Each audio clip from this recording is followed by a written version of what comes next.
যদি মান্যতের কুরবানি হয় তাহলে নিজেও খেতে পারবে না এবং কোনো মালদারকেও দিতে পারবে না, সম্পূর্ণ গরিব মিসকিনকে বন্টন করে দিতে হবে।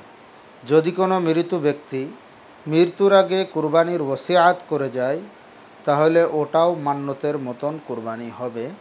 ওই গোস্তও নিজে খেতে পারবে না, মালদারকেও দিতে পারবে না, সম্পূর্ণ গোস্ত গরিব মিসকিনকে বন্টন করে দিতে হবে।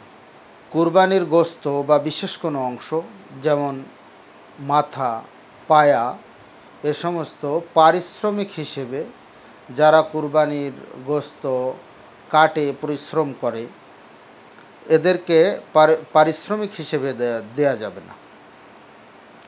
অনেক এলাকায় বিশেষ করে গ্রামগঞ্জের ভিতরে এটা প্রচলন আছে যে গরুর ভুঁড়ি, গরুর মাথা, গরুর পায়া এবং গরুর চামড়া সব কিছু নিয়ে যাবে।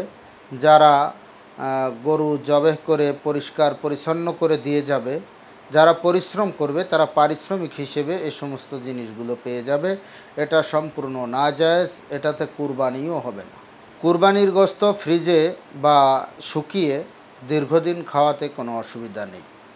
কুরবানির গোস্ত ফ্রিজে রেখে বা শুকিয়ে দীর্ঘদিন পর্যন্ত খাওয়া যাবে, এটা নাজায়েজের কিছু নয়।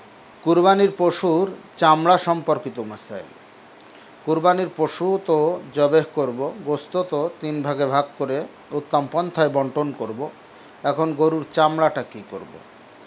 চামড়া প্রথমত যদি প্রক্রিয়াজাতকরণ করে আমি নিজে ব্যবহার করতে পারি তাহলে এটা জায়েজ আছে, তাতে না জায়েজের কিছু নেই।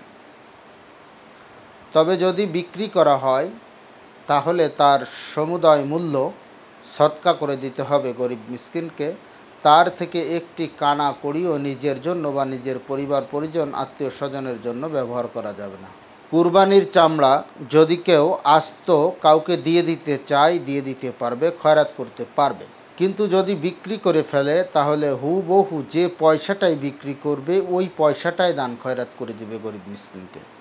কিন্তু যদি সে মনে করে যে এই পয়সাটা আমি বিক্রি করেছি, এখন এই পয়সাটা আমি খরচ করে ফেললাম, পরে আমার পকেটের থেকে অন্য টাকা দিয়ে আমি দান খয়রাত করে দিব, এটাতেও জায়েজ আছে, তবে এটা অনুত্তম।